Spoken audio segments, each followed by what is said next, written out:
Okay, welcome everybody. This is Eileen Stoll from the Washington State Coalition Against Domestic Violence. Thanks so much for joining me today for our webinar, Through Prevention Colored Glasses.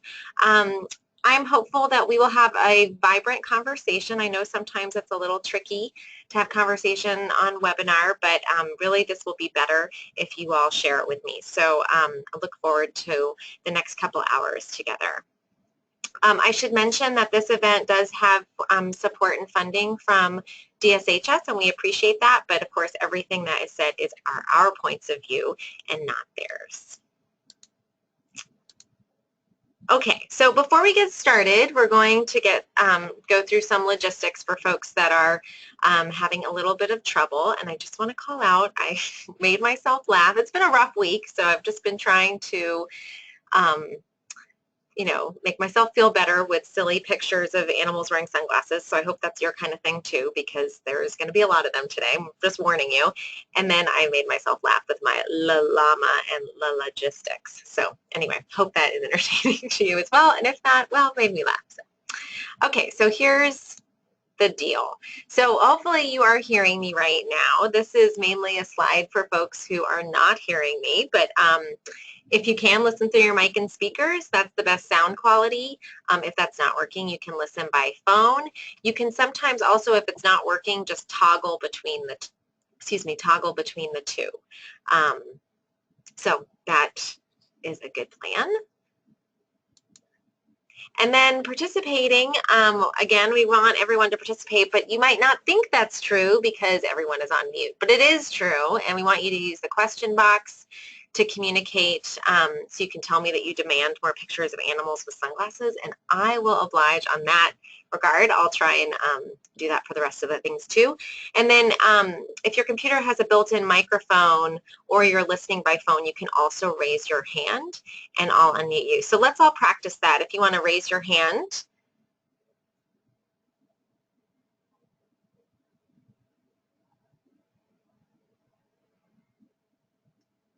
Okay, I'm seeing some hands raised. Perfect. You're all very good listeners. Okay, I'm going to lower everyone's hands, and then that means that if you raise your hand, I will pause and ask you a question.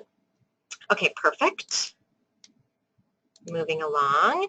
And I do mean it that I really want to hear from you. So again, this will be better experience for all of us if you do share all the great work that you're doing and your thoughts. So.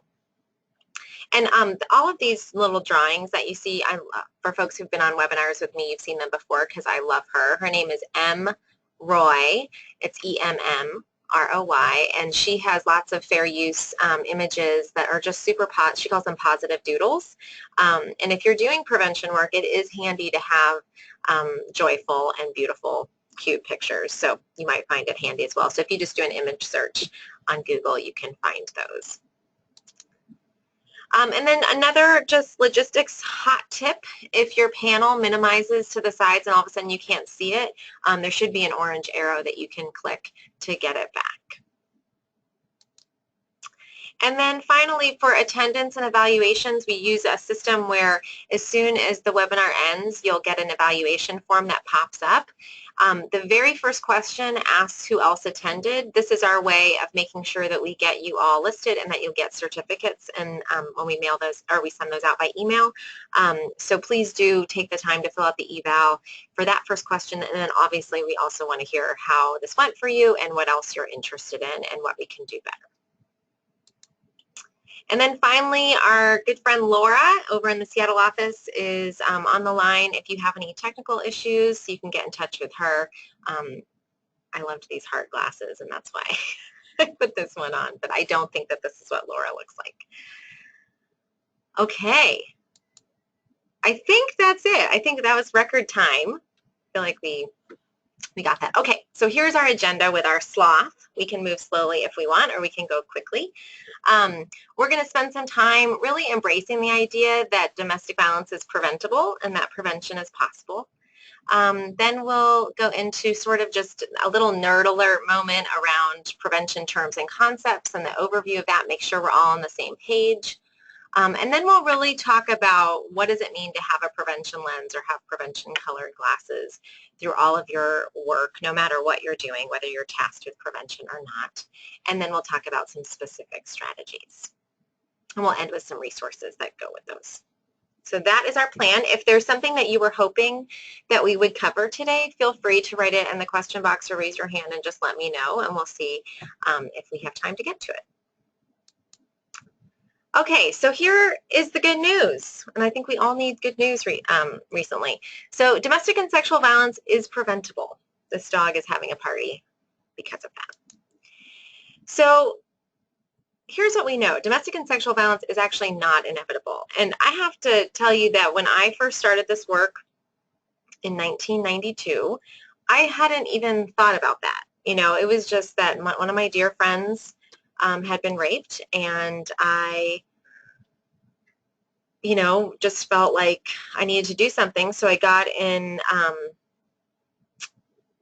involved doing rape prevention and, well, sorry, not rape prevention, rape education, and did stuff around having a beeper and a pager in case teens were raped, and that's sort of how I got my foot in the door. And then I started working at a domestic violence shelter when I was in college, and it never occurred to me that it was preventable. It just occurred to me that people were doing terrible things and that people needed support.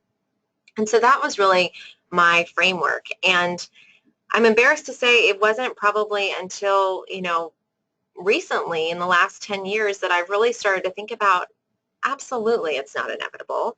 And there really is another way. And so I just loved this picture that I saw. Somebody posted this on Instagram. But look, we're not raping people right now. We're not being violent right now. It's so easy, right? But that, you know, there are plenty of us who go through our lives without doing it. There are plenty of people who really have the capacity to not do harm. So I think most of us are in that camp, and we just need to figure out how to build people's skills and really, you know, dismantle rape culture and dismantle all of the things that are making it seem like it's inevitable. I have this analogy that I've used before, which is that when lightning strikes a dry forest, a fire will likely emerge, right? That is inevitable. That is what happens. And I know that we're at the beginning of a fire season right now, which looks like it's going to be a rough one again. And I think that that's a hard reality that is part of being on planet Earth, that things happen. That said, violence is not lightning. Right? That is actually something that's completely within our own control and within our own doing. And so I really feel passionately that it is preventable, it's not inevitable, and I invite you to join me in that. Another way of knowing that it's preventable is that we actually know that there are risk factors and protective factors. And I've linked to the CDC website, which lists both of those. Ironically, for domestic violence, they have not yet come up with protective factors, but they do have them for sexual violence, and I think they're the same, if not really, really, really similar. So those are those links. If you haven't looked at them, I think it's helpful, and I think it just reiterates that we can actually work against those risk factors and work towards building up people's resiliency and people's protective factors that make them not likely to perpetrate violence. So I invite you all to embrace this notion as fact, before we move on, because I think it is a more helpful framework. It's also helpful regardless of what your work is. If you're doing purely intervention and not doing prevention, I think it's still just a helpful thing to know that we can change it, and we will. So I'm hoping that your faces look like these adorable dogs and that you're smiling too. But we really can prevent the preventable. So sometimes it's hard to be awash in the news of just the awfulness that is there. And yet we can look at the root causes of that and know that we can do better. Okay, so the prevention overview. So in terms of getting on the same page, we're going to nerd out a little bit and look at really the very specific definitions that often the CDC uses and other people use. I'm giving you this information not because I think it's important for you to be able to recite it or that you have to label things or call things the same way. I just think it's helpful to have the framework so that you can be intentional about what you're doing and feel like you're in line with the evidence, and that all of us are doing, we're sort of all moving together on the continuum. So the CDC tells us that there's 3 levels of prevention, and that's primary. I'm sure a lot of you have heard that word before. We like to throw that around a lot, primary prevention. Ultimately, that means before, and I like to think upfront. Then we've got secondary prevention, which is kind of after or intermediate level, and that is when you're in the thick of it. And then there's tertiary, which is after, or long-term, which is in the aftermath. And so some people would argue that tertiary prevention is not prevention, it's intervention. Again, I think semantics are not necessarily the thing that we have to hash out. I think what's helpful about this model is that you see that it's on a continuum, and that all of those things are really valid and important work. And so I think that our goal is to move on the continuum closer to preventing things. And so whatever that means. So if you're currently, all of your work is focused on the aftermath, then what would it look like to be more in the thick of things? If all of your work is in the thick of things, what would it look like to be more upfront? Because ultimately, all of us want to work ourselves out of a job and do something else. I personally apparently have a thing for animals with sunglasses. So maybe that would be my new job, is taking pictures of animals wearing sunglasses or whatever. Who knows what creativity I could have on the world if we got rid of this problem. So that is, so again, just moving towards the, sort of shifting a little bit on the continuum. So again, what that looks like really more in depth is that primary prevention are approaches that take place before domestic or sexual violence has occurred, and that they actually prevent first-time victimization or perpetration. And I think that's really helpful for me when I first read that definition, that it wasn't just about victimization, it was about perpetration, if not more so. And because I think that we for so long have just focused on what people should do to avoid being victimized, that we don't actually think about that perpetration is the thing, that if we stopped that, then it actually doesn't matter what other folks are doing, right? And so I really believe that primary prevention can be a really helpful tool to prevent first-time perpetration. Secondary prevention is to prevent violence from happening again and deal with short-term consequences. So again, the majority of programs are already doing this sort of prevention work, and I really see this as there are so many opportunities for us to do this more and better. So by preventing violence from happening again, it means that the second that somebody has an occurrence or that they can actually call us and we can help them prevent future violence. So I think of this in particular around young people, that what would it look like if we had a relationship with the young people in our community where they felt like we were a resource. And the second that they, had one of those feelings, they knew that they could come to us, right? Or not even an feeling, but like something going down. I think about this a lot around people who are moving in together. What would it look like to help somebody who hasn't moved in yet and hasn't actually given up their other ties? What would it look like to actually help them where they maybe didn't even end up going down that road, and that them leaving that relationship or changing that relationship is so much easier?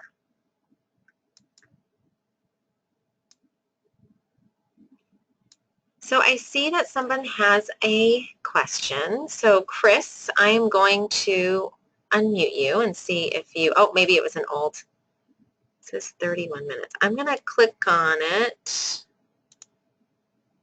Chris, did you have a question? Was your hand raised for a reason? I unmuted you.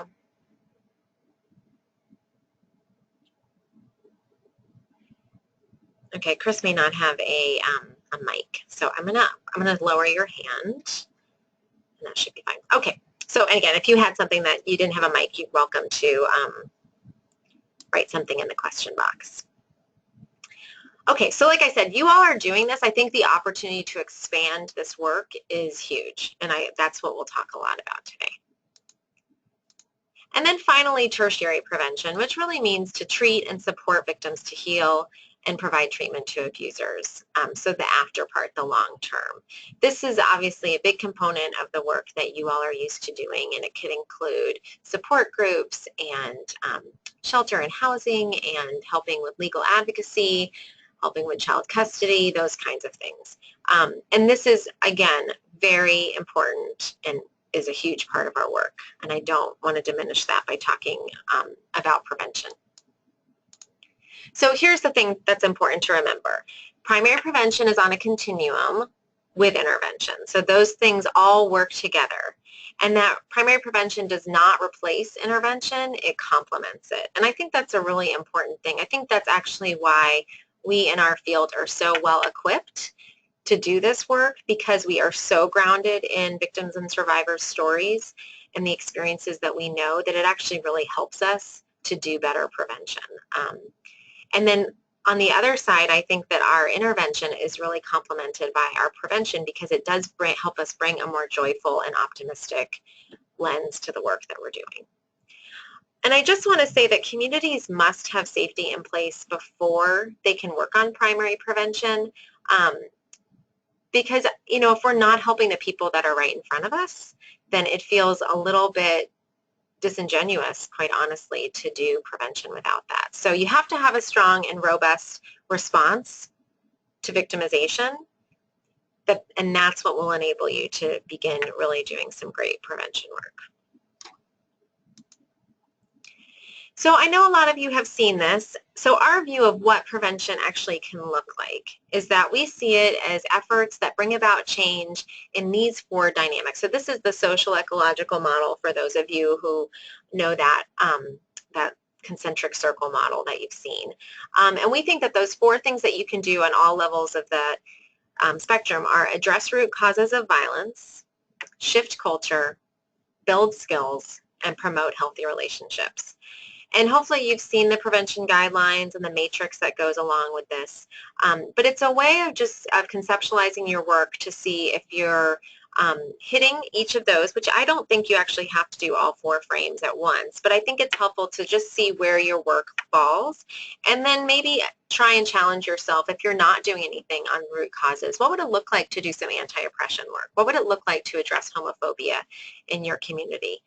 How can you better partner with immigrant rights folks in your community? Because all of those, we know that those are the root causes of, you know, have any system that's having power over is problematic and is actually creating more violence.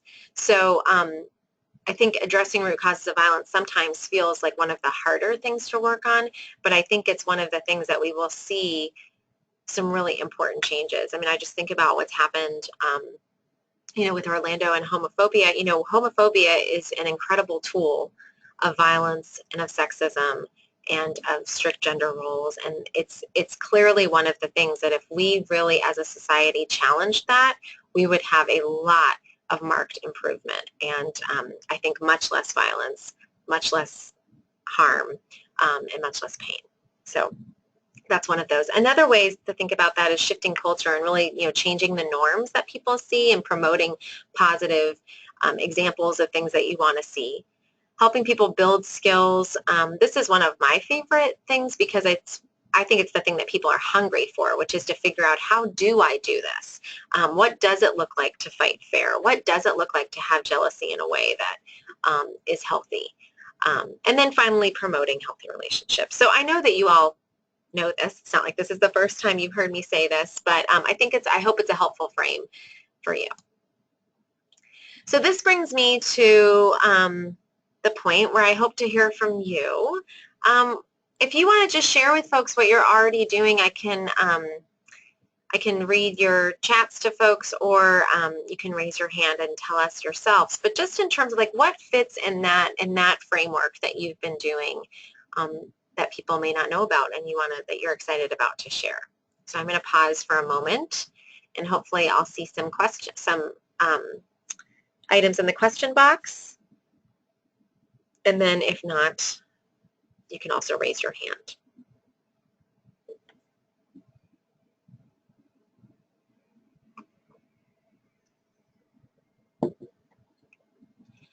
So Alex is saying they're doing healthy relationship presentations at the local high school. Great.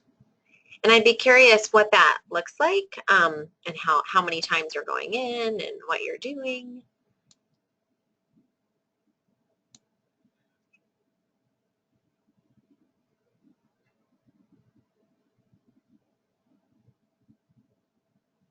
Sarah's saying that their advocate core training is centered around anti-oppression, and they have the theme of anti-oppression throughout their training. Oh, great. They're also hosting the Northwest Network's Queer Relationships Skills class currently. That's fantastic. Thanks, Sarah. Yeah, I think that those relationship skills classes, I highly recommend them. I think they're great. Crystal's saying that they're doing in-home, sorry, I just lost it. In-home psychoeducation for kids around DV and healthy relationships for kids who have witnessed DV and the nonviolent parent post-separation. That is fantastic. I'm really excited about the work with young people. We'll talk about this later, but I just feel like that is so often, I think, a great connection to make with parents, because most folks who come into our programs, one of the things they say to us pretty early on is, I just don't want my kids to experience this. Susan's sharing that they just finished up working with 6th, 7th, and 8th grade students, presenting interactive sessions once a month to each class. Oh, that's great. Monthly. Oh, Adrian's asking if I can tell you where folks are coming from. So I do know some of the folks. I know Susan Chilios is from Wahkiakum County in the St. James Family Center. Spacing on that. And I'm not sure I know where Crystal is, or Sarah, or Alex. So yeah, when you write in your question, if you want to tell me where you are, that would be great. Okay, I'm just looking at more that people are saying. Oh, Alex was saying more about her work that they started at the end of this year, and that they had an hour-long presentation that included skits, ooh, cool, performed by fellow students to illustrate healthy and unhealthy reactions to common teen situations. That's great. Alex, I'd love to know where you're writing from. And then Ellen says, currently working in the YWCA DV shelter, they simultaneously answer the hotline and do case management with shelter clients, and that they have a prevention group through the main Y that's focused on reaching out through sports to communicate messages about healthy relationships. Their future goals, they're looking at doing school sports and youth groups. That's fantastic. Other folks are looking to begin monthly projects next school year. And then Crystal, who talked about the psychoeducational groups with kids, is at the Snohomish County YWCA. This is great. And then Lisette from Skagit DVSAS has been doing presentations and activities around healthy relationships, consent, for years, and now they have a group at the Oasis Teen Shelter and their Juvenile Detention Center. That's great. They also go into schools, high school and middle school, multiple times a year, and they're working on starting groups. Oh, great. And Alex, who I was telling you about doing the stuff in the schools, is from Turning Point, which is in Shelton, Washington. And then Adrian, who's in TWISP, are pairing with EBIs. We're pairing EBIs. I'm trying to remember. I don't know if I know EBIs, so tell me what that is, Adrian. With the robust equity framework, addressing barriers to health access through contraception access programs, school-based support programs like Sexual Assault Task Force, advocacy with partner orgs. And they're in the Method Valley.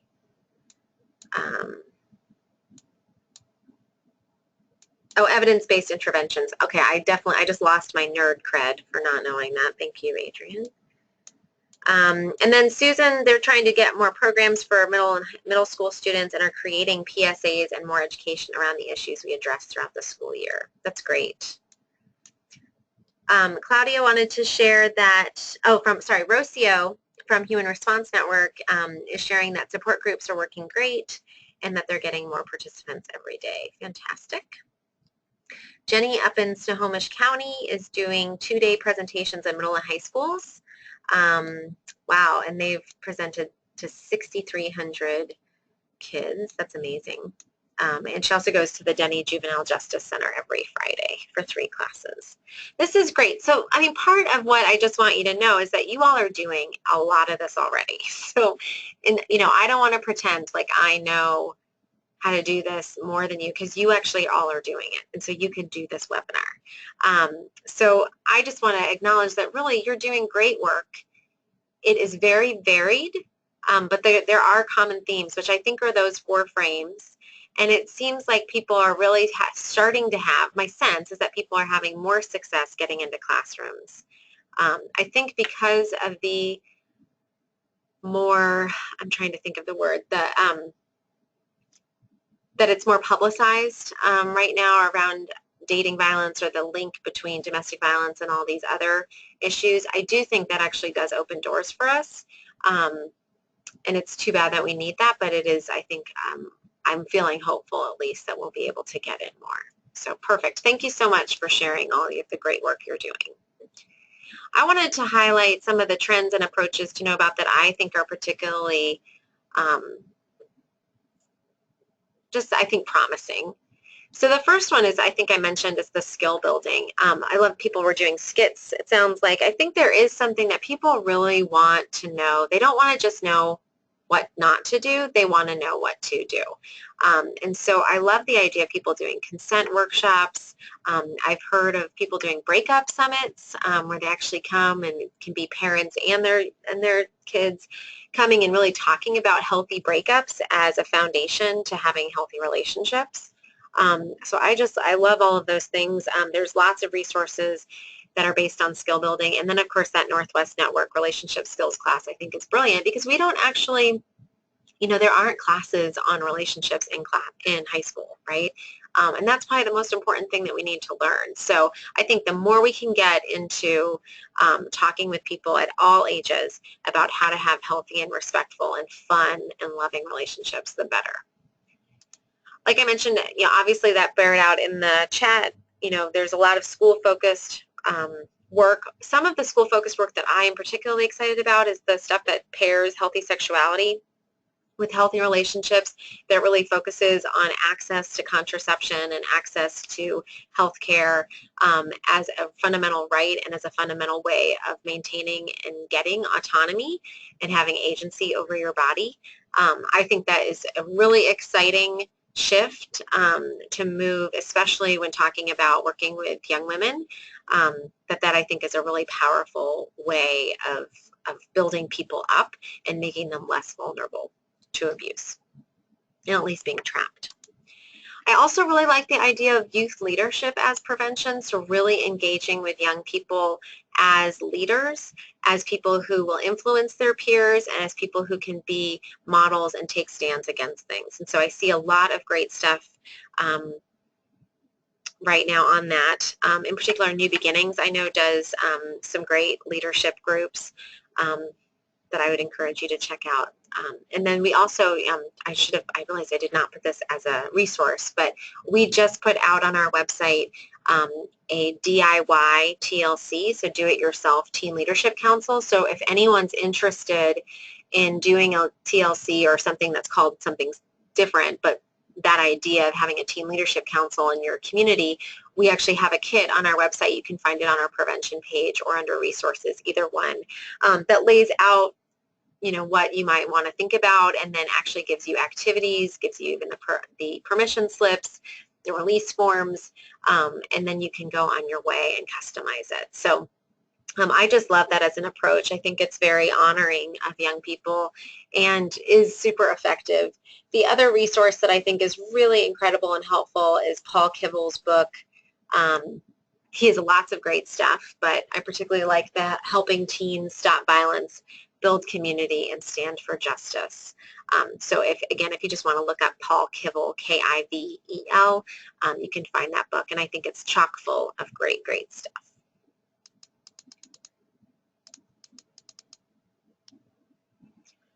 Before we move on, I just want to mention that Dana from SPD, the Victim Support Team, Seattle Police, they're partnering with Local Startup Online to do a dating app. Very cool, helping them design safety and healthy relationships tips for their users, and developing a language platform that starts to unpack the parallels between gender-based violence and the traditional model of online dating. That is super exciting. Dana, I want to hear more about that. But that just goes to show there's just so many creative things that you can do in your community that feels right for you and that people have energy about. Another thing, this is such a jargony word, and I should not have used it, quite honestly, but, you know, intersectionality, I just think anything that we're doing that really gets at those root causes. So whether it's, you know, partnering with folks who are working on Black Lives Matter in your community and really trying to get under that racism and the oppression that's happening in that community, I think is really great. I think doing stuff that's, you know, really trying to counter the anti-immigrant sentiment can be super helpful. Again, we talked about homophobia earlier, but just thinking about what are the things happening in my community that are actually working against healthy and respectful relationships, and how can I address them, and what does that look like? And a lot of times what that looks like is partnering with people who are in different sectors, who maybe aren't doing violence prevention, but are doing food justice, or are doing, you know, access to birth control. So what does it look like? So I encourage you just to really, you know, be creative and figure out who would be great partners. And then finally, this one just is something that I am really hopeful about that we do more of, which is economic justice as prevention, and really decreasing people's vulnerability to abuse. And so what does that look like to really build up people's options so that if something comes up, they're able to make a decision without regard for the financial impact. They don't have to worry if making that decision is going to make them lose their job or lose their housing or lose their income. But instead they're able to actually do what's right for them and their family. So I personally want to see us doing quite a bit more of that. Okay, so I'm going to pause for a moment and give you another chance if there's questions or comments so far. Again, you can chat them in, or you can raise your hand and I will unmute you.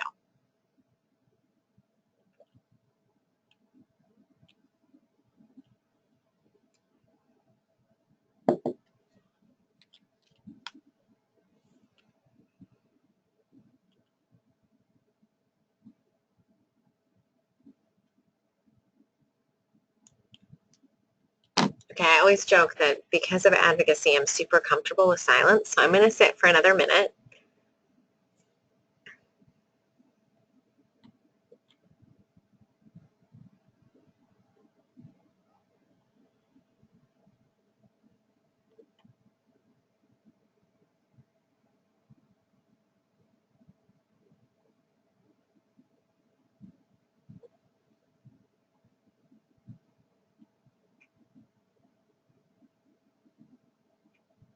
Okay, I'm going to take that as you all are just pondering.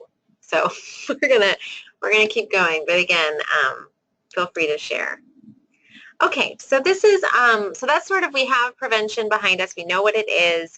We're all on the same page. What does it mean like to have a prevention lens in all of your work, or look through those prevention colored glasses? So I'm sure many of you are familiar with the analogy of moving upstream. I took these images from this video that actually Canada, I'm sure it was an organization in Canada, but I'm just going to say Canada did this. And, you know, the story is that people are downriver, they're you know, fishing, and all of a sudden they see a kid in the water, so they pull the kid out, and then, you know, next thing they know, there's another kid in the water, and this keeps going, and they keep taking the kids out of the water, and they're, you know, trying to maintain, you know, some support for the kids in the water, and then somebody says, hey, let's find out why all these kids are going in the water. And so the Canadian video says, who keeps chucking these kids in the river? And, you know, it's really just that very clear analogy of trying to figure out what is the source of the problem. Our friends at WICSAP did a really great basic video that's like only 4 minutes long that I've hyperlinked here. That if you haven't checked out yet, it's still great. It's from years ago, but it's still really good. And it just sort of outlines this model of looking at primary prevention, of trying to walk upstream. It's a metaphor that we've used a lot, so, you know, I get that some of you might be over it, but I still think it's a really helpful thing. This reminds me, actually, that I should have noted that you all have on your, whatever this thing is called, your panel, there's a section that says handouts, and I've actually uploaded the PowerPoint in a PDF to that part, so you can download that and have that for your use. And so all of these are live links that you can look at on your computer. So hopefully that's helpful, and you can look at that afterwards. So in terms of moving everything a little bit upstream, again, I mentioned this earlier around thinking about our work as on a continuum. But, you know, what would it look like for survivors if we actually provided resources sooner? So many of our systems are set up to really only help folks who have lost everything, quite honestly, that don't have, you know, they've lost all their ties to their family because their abuser has isolated them so much. They've lost their job because they weren't able to show up on time or because he was harassing her at work. They don't have transportation anymore because he kept promising to fix the car, but he never fixed it, right? What would it look like instead of waiting for people to sort of not have really anything going for them if we moved our services, our intervention services, up a little bit, right? And we keep inching up so that people are seeing us as experts and seeing us as resources even before things get really bad. And that would change people's lives. It would change our work. What would it look like? So I just pose that question and then pose the other of like, what would we need to do? Or what would we need in order to do this? Is there something different? And where would we need to go? Would we need to be in a different place? Would our work not take place in the same way? So I think that's just a helpful frame. The other thing I'd like just to think about is what would it look like to provide support? So sorry, in the same, before all other resources had been expended. So that sort of goes along with the first thing. But then also, what would it look like for young people if we talked to them about relationships before they got the O's or before somebody hit them or before they feel like they were not able to consent to sex or whatever else was going on with their body. So, you know, I just think it's just a helpful reminder that if we move upstream, that can look, that can still look like intervention, but it can look like intervention that's happening in a more meaningful or sooner way, an earlier, I should say, not sooner, earlier fashion. So Ellen's commenting that it's making her think of how easy it is for her to lose focus on the secondary prevention work that she has the opportunity to do, especially via the crisis line, because there's always tension to triage with current shelter client needs, crisis advocacy, and tertiary prevention efforts. Absolutely. I mean, I have certainly felt that as well. I think because the DV movement has been such a shelter-focused movement for so long, that we structured our work in really different ways. I think the SA movement has actually, they've had a different perspective, which has enabled them to do, I think, prevention much earlier, and they have a much stronger basis for it. And I think that we in the DV side we're trying to catch up. And I think so many of us really grew out of shelter work it was so focused on folks that were living there and so focused on folks that had the fewest resources, right? I mean, they really had expended all their resources. People don't come to shelter when things are going great, right? People don't come to shelter when they have lots of other options. People take those other options. So I think that I'm so happy you mentioned that, Ellen, because I think that's a tension that a lot of us have felt. And I think the vast majority of us now don't do our work in shelter. I mean, our movement has really changed, but our framework hasn't necessarily caught up with it. And I think it's also a good reminder for folks that are still doing that work that it is really hard to focus on the secondary prevention that you could be doing. But I love the idea of thinking about it on your crisis line, that people are really reaching out before they've had to come in. And so I think thank you so much. That really resonated with me. So I think these are just helpful questions to reflect on. And you're going to have different answers depending on what your role is and what your program is like. But I just like the idea of thinking about our work on a continuum and just moving everything a little bit upstream, a little bit earlier for our interventions, a little bit earlier for our support and help, and getting people when they don't have to give up everything in order to get help. Okay, so I just want to pause here because the other thing that I just noticed is that before we get ahead of ourselves, there's this great thing that Norma Wong, who many of you have met, that she once said that I just thought was such a helpful thing to just check myself on, that reluctant agreement does not create bold change. One must have an appetite. And so if you're feeling like, yeah, okay, but I'm not really into it, right? Or you haven't quite embraced the preventable aspect, then honestly, maybe you're not super hungry for prevention. And maybe somebody else, right? Maybe you are super hungry for intervention and you are so well suited to do that. That work is important, right? That work is super important, and I want to honor and value that work that you're doing. And there are other people in your organization who might be hungrier to do this work. So I just want to say that if you're not feeling it, that's totally okay. I think that, obviously our programs have to have somebody who's feeling it. But if it's not you, that's okay. But if it is you, like what are you hungry for, and what's the thing that you're excited about? Another way of thinking about this is, if this is you, which this is Tina Fey saying, oh God, youths. If that's you and you're like, oh, I don't want to work with young people, here is me telling you that you don't have to, right? There need to be some people at your organization who do that. Not everybody's cut out for it. People have different personality. It takes a different kind of orientation to work with young people. Similarly, it takes a different orientation to work with focus on youth. Doesn't mean that you can't do prevention, but it does mean that you probably shouldn't do youth-focused prevention, if that makes sense. So here, everybody can do something, and that you just have to figure out what your something is. And so for those of us who have an appetite for prevention, what's the something? Whether it's small or large, what's the thing that you're going to be excited about, have energy for, that will actually move you down that continuum and move you upstream to do work earlier?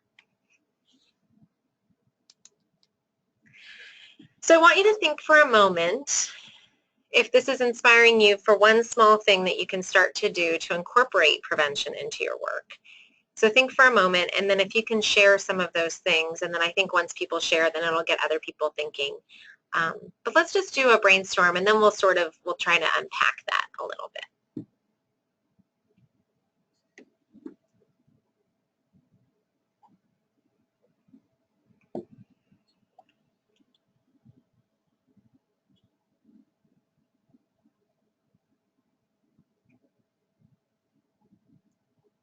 And I realize that I'm asking this to people who are already doing prevention work. So, think about if there's something small that you can do to continue, right? Something else. Or for folks who haven't really done it or haven't seen their work as prevention, is there something small that you can do?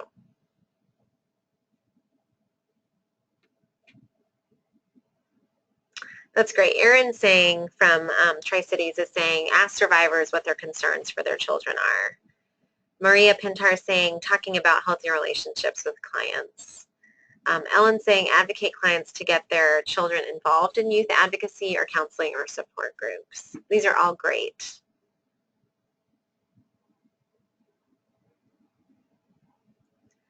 Emma works for YWCA Housing in King County, and they do life skills classes 2 times a month for their families. And she's going to add healthy relationship skills to the requirements. Great. Jenny's saying she wants to explore the youth council stuff, and I'll make sure that I might pull that up before we go so that you can see that website. Alex is going to start teaching parenting classes with a focus on preventing cyclical or generational violence. Great. Ellen says hi to Emma. I love this. I wish we had one of those chats where you could talk to each other, but I think we haven't upgraded yet. We'll see what happens.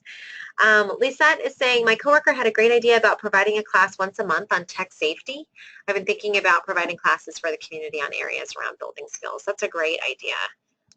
And there's great resources from NNEDV on that you wouldn't have to create your own. So Lisette, if you want to get connected to that, I'd be happy to share that with you afterwards. Well, these are great. I mean, and I think that you all are hitting on what I'm saying are the hooks that are coming up. So the hooks that I think that are really the things that connect people to moving upstream is this idea of survivors and their children. I can't think of a survivor who had kids who didn't at some point say to me, I just don't want this for my kids. And I think that that's the thing that we can really get deep with people on, and also be a powerful force in their recovery and in their future around what life they create for their kids and what the expectations are around relationships. So I think that is a really strong, powerful hook or connection that you can have with people. And if you're not having that conversation that Erin had talked about, which is asking them what their hopes are, I really encourage you to do that. I think it'll deepen your advocacy and your intervention, and I also think it'll really open up opportunities to do prevention. So that one really works for me. And as a mom, I can just see how that would be such a powerful force for really trying to figure things out and being open to trying different things. Another thing is just hoping for the future. I've heard of some folks talking about, well, I've actually talked to them about how to do online dating or what dating after violence looks like or what sex after violence looks like. And that can be really important to say, like, there is hope, right? This isn't going to happen forever. We're in a new chapter. What else can you hope for? What can we do to set you up in the best way? And I just think that's also really powerful, and I think there are some great resources out there for that. And then the other hook is that people exist, right? They exist outside of our services, outside of our organizations, and that they are actors in their own lives and communities. And having them really invested in prevention and changing things for their kids or for their community or for the people they know or for themselves is really powerful. And people are interested in talking about that, and they're excited about it. And it's so healing, right? To think about that actually there is another way, and that people don't get to do this forever, and that we are going to change things. Okay, so shifting towards the actual strategies. So you all have these because you got them, well, hopefully member programs, I should say, have these. These are healthy relationship cards, and these are hyperlinked, so you can click on them when you have your PowerPoint if you don't know where to find them. But you actually have copies of these that you got last year for Domestic Violence Action Month. You also can download it for free on our website. But these are great tools, these housing relationship cards. You could easily do a support group. I mean, you could do them with folks that you're doing interventions with, is really my point. And so you could also do community meetings on the other end of the spectrum, right? So there's the spectrum of folks that you're already connected with, but then there's the larger community. And you could do some community meetings around what does it mean if your kid's about to start dating, right? Have them, you could bring pizza and dessert and have parents and kids come talk about that. Maybe do a split group, maybe do a joint group, but really talk about expectations and what we want for folks, how to ask somebody out, whatever it is. But I think that these can be really helpful tools. They just give a set of questions that are developmentally appropriate for every age from 2 on up. The other thing I really like, oh, somebody's saying the audio has been lost. Uh-oh. So hold on just one sec.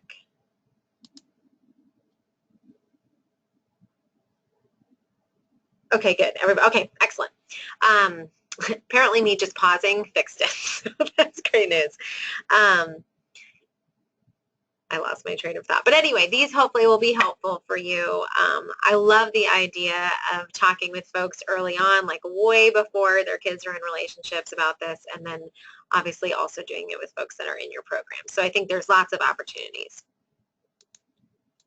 I also wanted to highlight these new conversation cards that is new, and these are on our website. We don't actually have hard copies yet, so they will soon be hot off the press, but they are not off the press yet.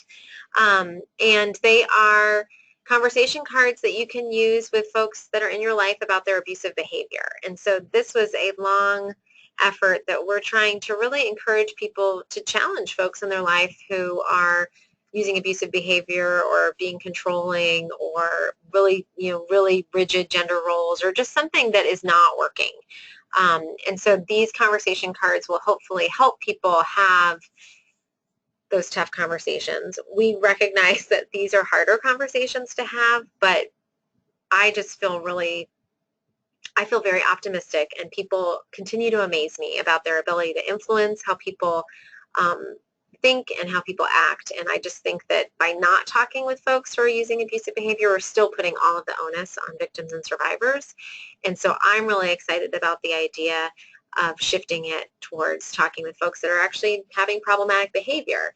And that those folks, we also have to acknowledge, are people that we often love. They are our family, they are our friends, they're people that we know, they might be us. So I think it's important to look really deeply about what are the relationships that are around us and how can we support people to have healthy and respectful relationships. There's a question on if these are in Spanish. They are not in Spanish yet. We did not do a direct translation because I don't think that they're culturally relevant, but our hope is in the next few years to do a culturally relevant and in Spanish language version. So stay tuned, but we do not have them yet. And these are also linked, I should say, to the hyperlink. And then finally, this is the last resource that I have from Whiskative. But our Love Like This posts, I think these can be really helpful. They're so, they're not intimidating. That's the thing that I think is actually the best thing about them, is that they have silly cartoons on them with cute cats. For all of you, the tennis cat is my alter ego. So hopefully the one on the left and on the right. You know, I think that it's just a helpful frame. You know, there's right now we have 6 posts. Eventually we're hoping to add a couple more, but they go all the way from the beginning of relationships with asking out and sort of negotiating consent with making a move to what happens if you feel jealousy or you're starting to fight. We also have stuff around texting and communication, which I think is huge for folks right now. And then finally we have a breaking up one because we really want people to be set up to have healthy relationships no matter what. And the reality is that the vast majority of people will have at least one breakup, if not many more, in their life. And so it's helpful to know how to do that too. So these can be really helpful. Again, if you want to do community meetings on these, you could do, you know, one session on each topic. You could focus on young people. You could focus on adults talking, you know, helping them have those conversations with young people. I think they're very school friendly. So there's lots of different things. Again, this is hyperlinked to our website where you can download postcards, the actual blog posts. We also have posters. So, and then you all got these last year for GVAM as well. Okay, so I've been talking for a while, so I want you just to think about how you might bring up prevention concept with folks in your program. So sort of taking it a step further to what's your approach to what actually do you think you could say. And obviously I know that, you know, everybody's different and it's going to really depend on your relationship, but just in general, thinking about, you know, somebody in your program that you're working with. Again, not going so far upstream that you're going out in the community, but I want you to think about folks that you're actually doing intervention with. What's a way that you could have your prevention lens and your prevention colored glasses on and talk with them about, you know, a prevention concept or hope for the future or hope for their kids. So if you want to share a way of thinking about it or what you might say, that'd be helpful.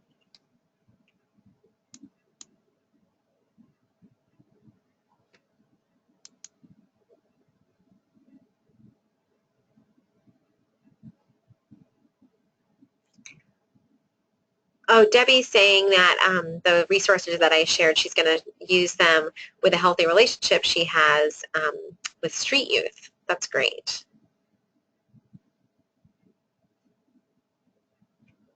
What about other folks? What are you thinking?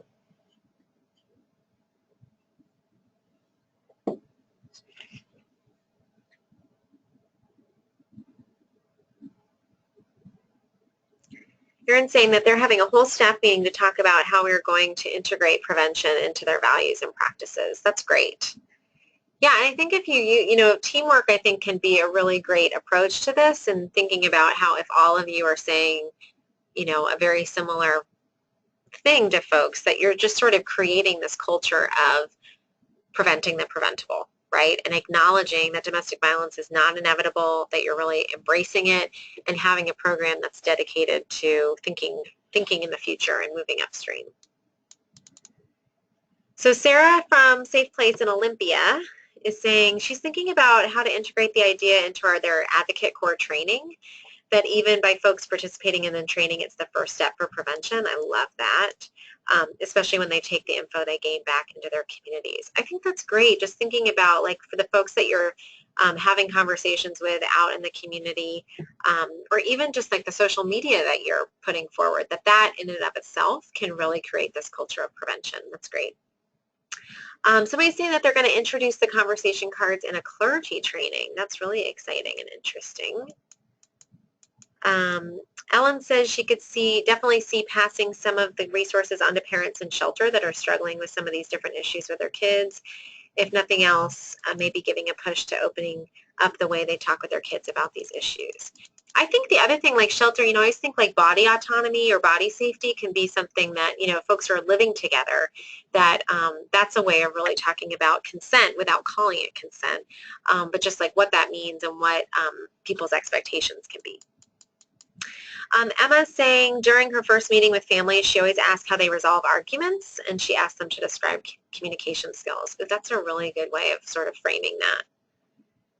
Jenny's saying that there's a lot of discussion about prevention work up in Snohomish County. They already have 2 all-staff meetings and a staff retreat on it, and they're already doing prevention work. And many of their programs, other than primary prevention, they just called it a different name, of course. So they're doing support groups and housing and shelter. Christine Wall from the Pullman is saying at their next board retreat they'll be having a plethora, I love the word plethora, of prevention activities, and they'll use lots of the Whiskative goodies to charge up the board. That's great. Yeah, I think we have a document on our website about building capacity for prevention. I think if you're feeling like your board is not on board, that is a great place to start, and really getting them to be supportive of if your mission is already in line with prevention, and if it's not, maybe thinking about shifting that mission, but really getting them to be behind that. Because I think intervention is the thing that people see more in their community. It's what people think of when they think of our programs, but it is helpful to really push that prevention agenda.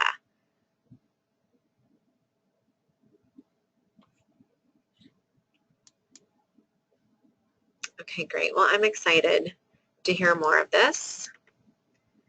So just in terms of, we've sort of covered this. I think that we have actually most of these things represented, but I think that there are, really this list is more about the idea that no matter what your work is, there is some sort of prevention lens that you could have. So if you're in shelter, it's, that body conversation, or that conversation about what's your hope when you are not here anymore and you're out of here and you're living independently. What do you want to do? Or in legal advocacy, what is the next step? How can I support you to, once you've got child support established, or once you've got custody established, how can I support you? Or what do you need to have a healthy relationships in the future? Support groups, I feel like people are doing this on their own. A lot of the survivors that are doing that are there, they're way on their way. They're having that whole conversation without us sometimes. But then you can just see, right? And then I think, with kids, there's so many opportunities that I think can be done with us and the kids themselves, and then also really supporting their parents to have those interactions. I think every time we go out in the world and do community education, it's an opportunity for us to remind people that domestic violence and sexual violence is preventable. It's not inevitable, and really that it's up to us to create a community where it doesn't happen and really brainstorm what that looks like. And then I think there's other ways of just creating a culture in supervision or in administration. So maybe that's something for supervisors to ask, what would it mean to ask, the folks that you're supervising, how are they moving upstream? What's one thing that they did this week or that month that was a little bit, further upstream than they've done before? So what I'm curious about is where you get stuck. Sometimes people say, well, this is all good in theory, but, it's really hard to do.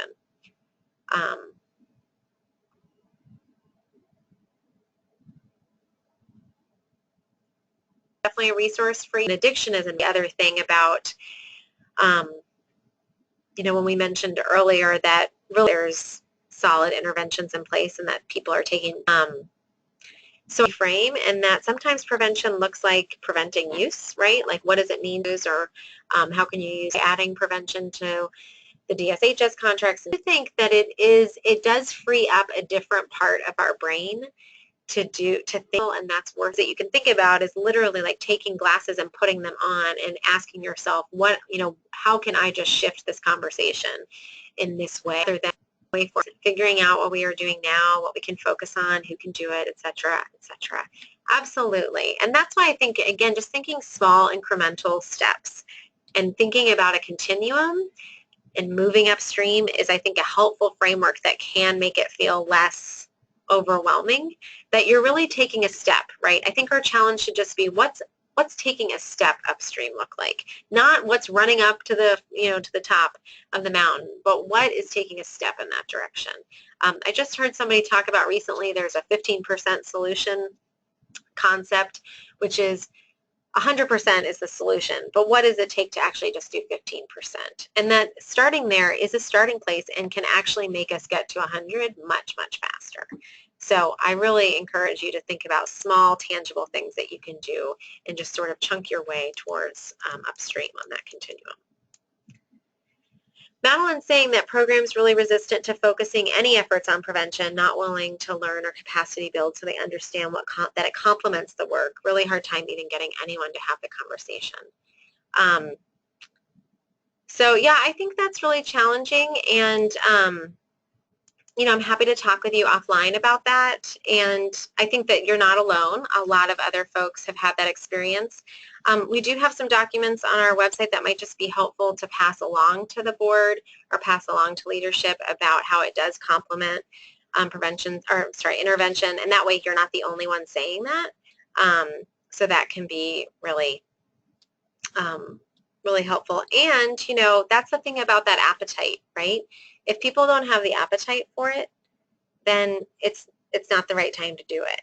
If you have the appetite for it, you could probably do it in your own advocacy in small ways, right? Where you're still doing really great advocacy and you know that you're moving a little bit farther upstream. So I'm happy to chat with you another time about that, but I hear you on that. I think that's really hard. Alex is saying that one struggle she finds is helping parents see that they can break the cycle of violence, that they can be the example their kids need. Yeah, I mean, honestly, one of the things that I think is really hard in our work is that we know so much about the statistics and the cycles and all of that, but I really, I encourage us all that it's not very nurturing or supportive to say that. And it's hard, it's hard to not share all of that and saying to somebody, well, this happened to you, so it's probably going to happen to your kid, right? Not that you're saying this, Alex, but I just think it's a good reminder for us that is really hard to hear. So what are other ways of framing those conversations? Because here's the thing, they're freaked out about it already, right? And they may feel powerless, but stories where it has happened, right? And we used to always say that statistic, a third of all kids who grow up in abusive homes become abusive or become victims, right? Well, what that means that when I would say that, what I was completely forgetting was that 2/3 don't, right? So it's actually more likely that your kid won't repeat the cycle, right?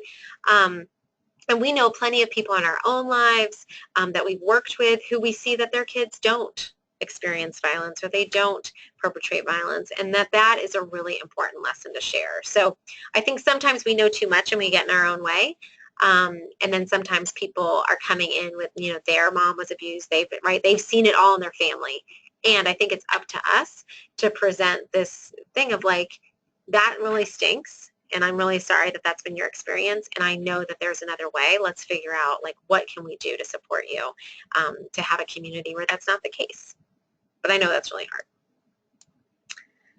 hard. Lisette's saying, it's hard for me to wrap my brain around how to add prevention to our advocacy work. She's comfortable with primary prevention and reaching out to the community, but how do I do it during intervention?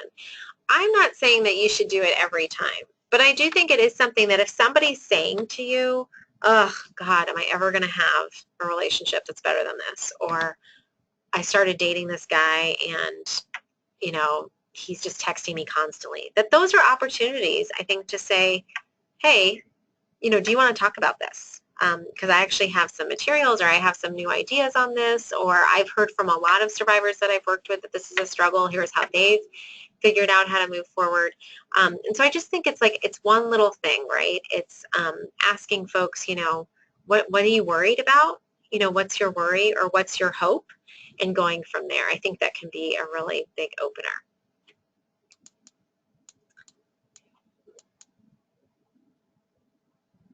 Oh, interesting. Kaylin is saying that it can sometimes be hard to reach people who have not already been affected by these issues. They think it's not relevant to them because they're not going through it currently and can be resistant to participation in workshops and classes. Well, I envy people who think that it doesn't impact them, because I just think violence is so prevalent that I think that's amazing, and I'm happy for them. And so I don't want you to scare them and say, actually, 1 in 4, you know, I don't think that's the plan. But I think it's really then having more of that community lens with them, and that conversation about what kind of community do you want to live in. You know, we know that this happens. We know that this is all too common. And there's really some important things. And, you know, it's sort of hard, because I don't want to say that you want to highlight that some of the things that they're not saying in their life have been abusive are, but I mean, people have lots of experiences that they shake off and don't actually tie to the larger forces of oppression at work, but that they all have the same roots. So, you know, if people aren't into it, if they don't have an appetite for it, okay. If they're not getting in your way, then I wouldn't worry about them. If they're getting in your way, then I think there's just like, what's the hook for them, and really trying to figure out, like, how can you get them, again, not to take the whole leap, but to just take a step in that direction.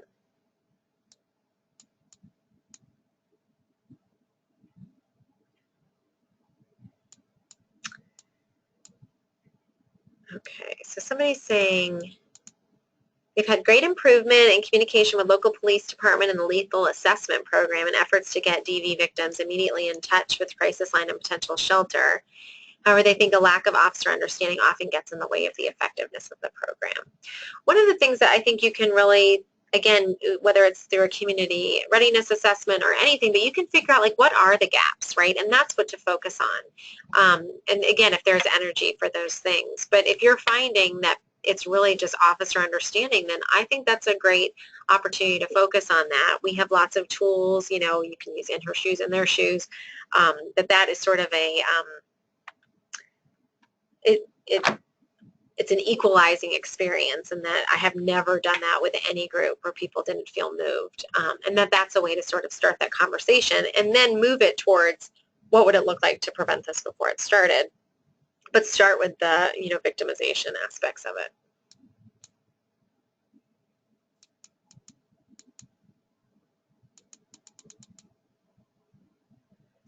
Yeah, Sarah's saying that she thinks it's a really new concept that prevention can or should focus on the perpetrator, not only the survivor, and making that concept the first part of the conversation versus cleaning up afterwards. Absolutely. I mean, I think that is really the opportunity that has been untapped, which is that we actually have a huge role to play in deciding how we think people should engage in relationships, and that the people who we need to be talking about that are folks that are likely, you know, that are really everyone else that hasn't even been victimized yet. And so, or they have, but they still need help. So I think that's a great way of thinking about it, and just trying to engage with folks, as all folks, that we have the opportunity to either do right by our partners or do harm. And, you know, what's our choice going to be, and how do we have the skills to do right by them? Interesting. So Emma's asking, and I'd love to have your suggestions as well, if we have any suggestions on engaging teens in the conversation. Are there trigger phrases? Interesting. I'm trying to think. I'm not sure what you mean by trigger phrases, and if you mean that in a good way or in a bad way. But I think, like, things for engaging teens, you know, I think it's different if you're working with them or if they're in your life, but I'll start with if they're in your life. You know, I think, like, so what are, you know, are any of your friends dating? Are any of your friends hanging out with guys? Do you like them? Rather than asking them their personal questions, just ask them to sort of share about their friends. That can be, I think, be a way to find out what they think about relationships. You know, man, I've asked that to some people and they're like, oh, well, she's dating this guy and I think he's terrible, and right, and she'll go on. And then I think, well, she's pretty solid. She knows that the constant, you know, checking in and the checking her Facebook and, you know, texting all the time, that's like a little bit over the top. She has a good sense. And so then we problem solved about her friend, which who knows if it was really her friend or if it was her, but that can be, I think, a helpful way. In terms of engaging teens that you're working with, I think the number one thing is that teens really want to be honored as experts in their own lives, which don't we all? So I think asking them what they're seeing, I think, is really great. And I think doing in their shoes can be a really great way to have that conversation, or at least start it, because then they'll take it and run with it. And I love it when whenever I do in their shoes, I try and have a teen come with me and help me facilitate it. And that shows that they really are leaders in it as well. So having a teen leadership council, I think, can be a helpful way to sort of also get advice from people in your community about what they want to see, what they're interested in. You know, you might find that there's like a phenomenon happening that's like the thing to do in your community. It'd be great to know where that place is and where teens are hanging out and start the conversation that way. Okay, I'm just loving this. Thanks for participating. Christine says that they're having an expansion on their current safety planning work, especially for folks they work with who are choosing to stay with or return to their partners. I think that is great, and that is where that secondary prevention comes in, because folks often do want to stay with their partners, and if we don't offer them any hope that things can be different or change, right, then they're not going to talk to us anymore, and we're totally discounting their reality. So what would it look like to help them figure out how to make things better? How can we connect with their abusive partner in a way that they feel okay about, that that works? And I know that that's new work for us, and we haven't traditionally done that, but I do think at a certain point, I'll be curious if we're able to, as a movement, really adjust and acknowledge that people do stay with people that are sometimes violent, because there's lots of other things going on that make sense. So yeah, I think that's really great. But yeah, expanding safety planning is, I think, a really great way to look at that.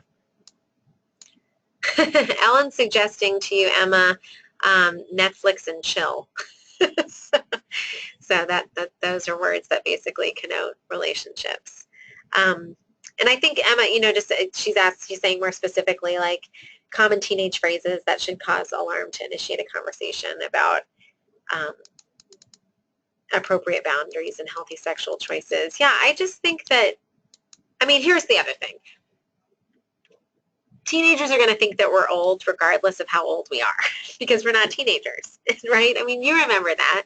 So I don't think we have to take on their lingo. I think it's helpful to know what it is, so that you don't always have to ask clarifying questions, but it's also okay. And Urban Dictionary is your friend, right? If you're working with young people, it's always helpful to put the phrases in there, because if you put Netflix and chill into Urban Dictionary, it would tell you that it's not really only about watching movies and hanging out. It usually connotes some sort of make-out session or something like that. Although me saying make-out session, I'm sure also would make me sound super old.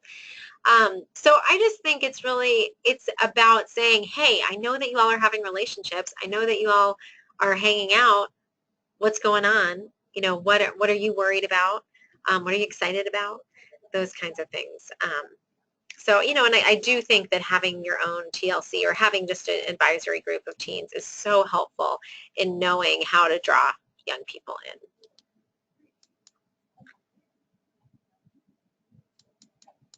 Okay.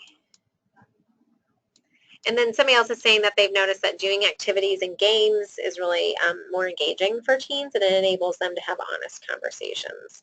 So again, that DIY TLC has lots of activities in there, and that Paul Kibble book is chock full as well.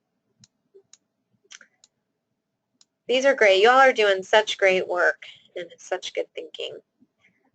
Jenny does a 2-day thing where she does a 1-day overview of teen dating violence, and then on day 2 they do In Their Shoes, and all the kids comment how helpful it was to have that day 1 overview, and that most kids like the book. Emma's happy about all the suggestions. She says, thank you. The Paul Kimmel book, I can also email it to you offline, but it's, actually, you know what? I will send to all. So excuse me while I type for a moment, but it's called Helping Teens Stop Violence, Build Community, and Stand for Justice. And the thing I like about it is that it has a real anti-oppression framework, and it starts with some really powerful lessons on adultism that I think is just a helpful framework for young people to sort of understand what oppression is in a very unifying way, right? Because all young people have experienced that. So hopefully you all got that answer. Okay, let's move forward, but that's great. And then we've sort of covered this, but I think the other thing just to think about is like what role can survivors who are just out in the community, participants in your program, and donors play in how you're doing prevention. So if anybody has any great ideas for how they're doing it, but you know, I think a lot of times I hear about survivors talking, you know, on like when you do vigils for DD Awareness Month, or you're having them come and you do a breakfast and they talk. What would it look like to acknowledge, you know, their survivorship, but also really challenge the community on prevention? So I think it's really helpful to shift a little bit from victimization and talk about prevention, because it's a hard shift to make, especially when you're asking for money about your services. So, you know, it doesn't always fit. But I think it's one of those things that can really be helpful to just sort of embracing that idea that DD is preventable, and really just challenging people every time they see you that you actually are a hopeful organization, that you're bringing this other way of thinking to your community, and how can they be a part of that as well. But if you have other ideas for what role folks can play, I'd love to hear.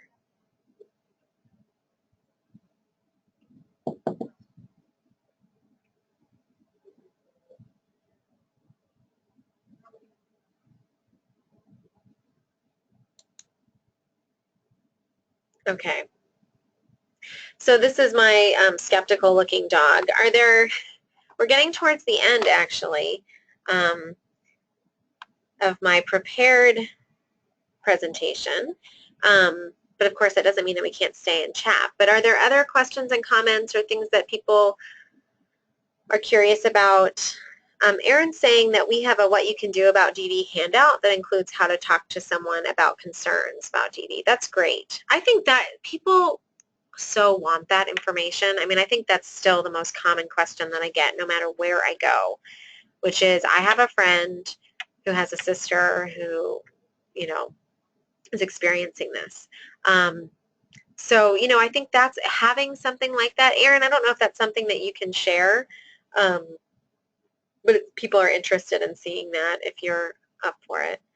Erin is from Tri-Cities, the DV services of Benton Franklin County. Erin, let me know if you'd be okay with me. Oh, Erin's gonna email me that handout. And yeah, so lots of people are saying they want to see it. Erin, do you have an email? Would you be okay with me sharing your email? And if so, do you want to send it to me and I'll send it out? If not, it's also okay. I can just send it out to folks. But yeah, I think that is still, you know, people want to know as friends and family what to do. And that's something that we at the Coalition have some resources on as well, but we're always interested in really supporting people on that, because it's super painful to bear witness and not know what to do. Okay, so Erin's saying, Erin, I can't access your email from here, so do you mind typing it in? She's saying that I can share her email, so I'll send it when she gets it. How about other questions or comments?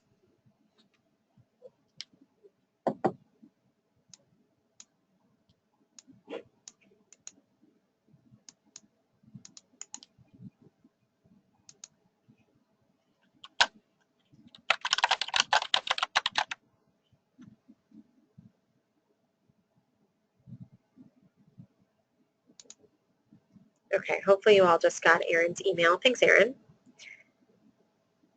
And Jenny's saying, yeah, survivor stories can absolutely help in primary prevention work. Sarah's saying, it's really exciting and energizing to hear how much hard and important work is already being done across the state. Thanks for sharing. I agree. It is so, I've not been feeling great this week. This has actually been something I've been looking forward to because I do feel really inspired by what you all are doing. So keep up the great work. Ellen's saying she's also really inspired by all the different work she's heard about, and it makes her wish they had one collective website to join forces and help one another. So in terms of that website, I mean, there is a website called ipvprevention.org. Wait, no, that's not true. It's sorry, I'm going to write it in the chat. PreventIPV.org, and they actually, they have just a resource library of a lot of things that is worth checking out. And then the other place, the Sexual Assault Coalition, WCSAP, has a listserv, a prevention listserv that you can get on. I'll also put, so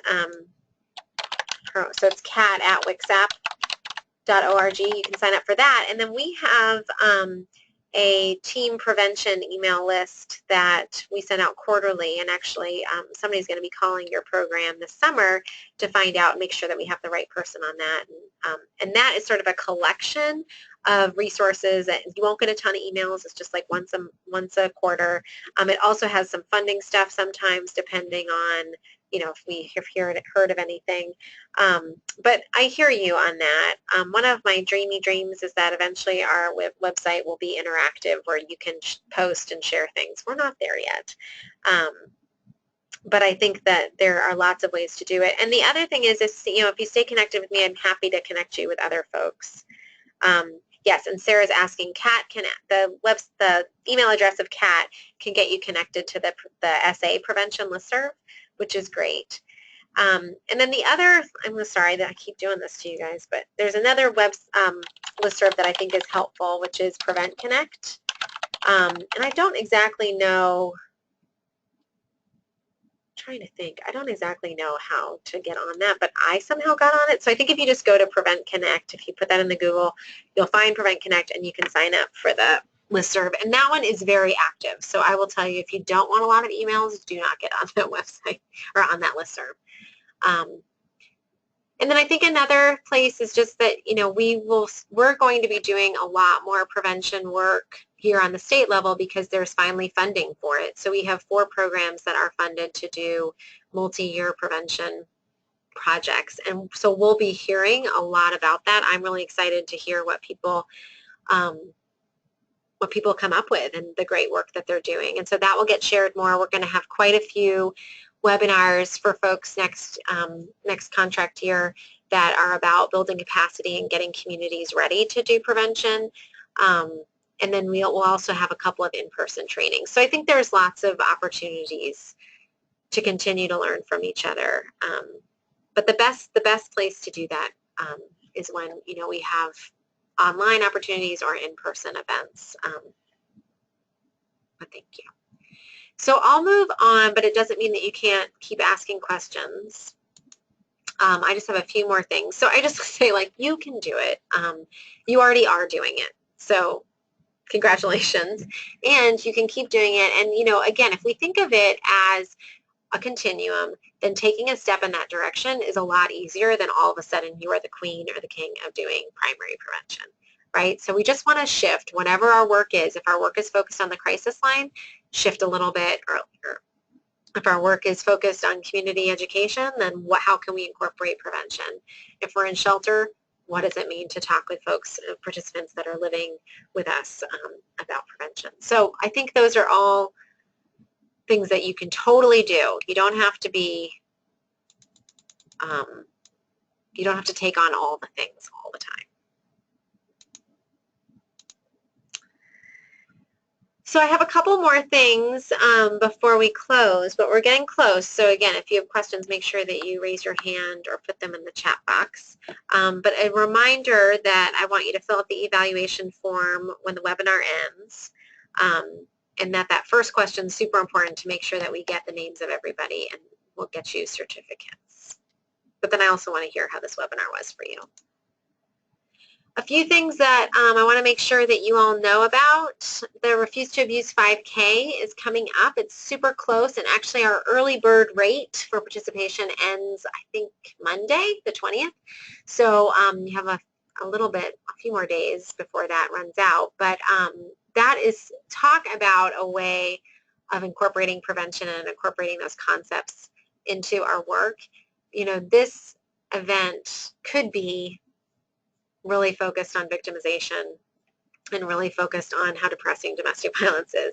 But instead, it's really hopeful. It is a very happy, exciting opportunity. It's one of those things, if you want to feel good, come to this. I obviously have been there for the last 4 years. This will be our 5th year, and it really is one of the best days of the year. It is such a happy, joyful experience. So I encourage you all to come and participate in any way that you can.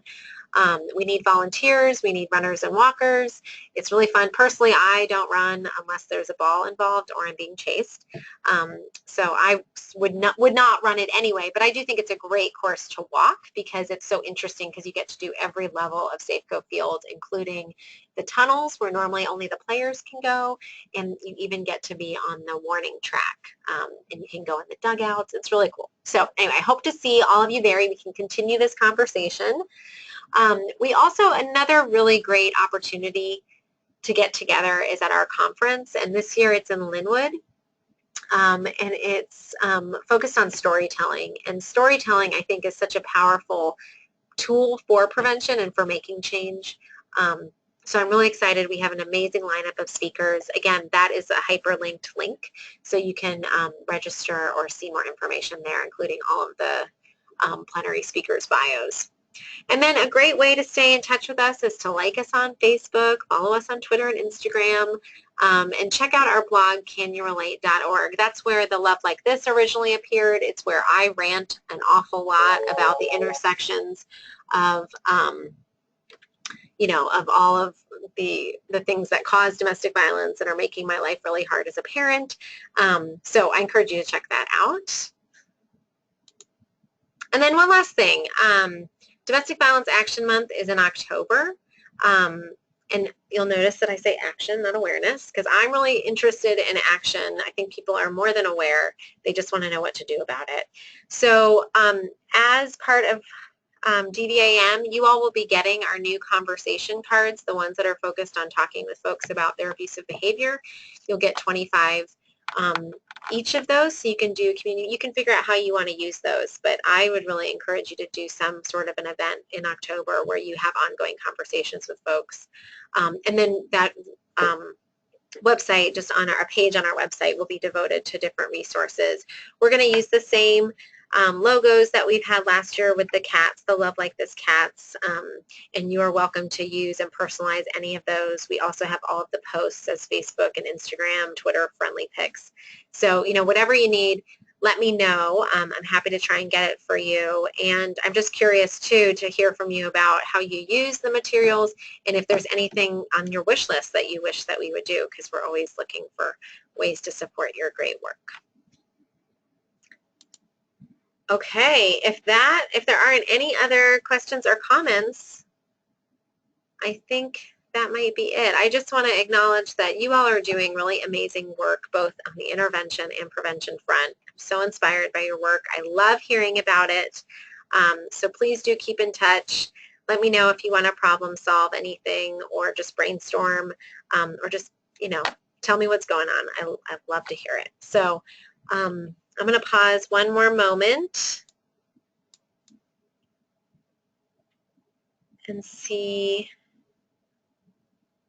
if there's anything else.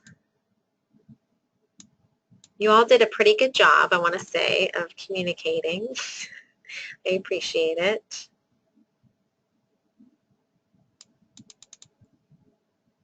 Okay. Well, I think that's it, y'all. So really great chatting with you today, and I hope you have a great rest of your day and week, and things are looking up. That's what I'm hopeful for. All right. Thanks all. Take care. Bye.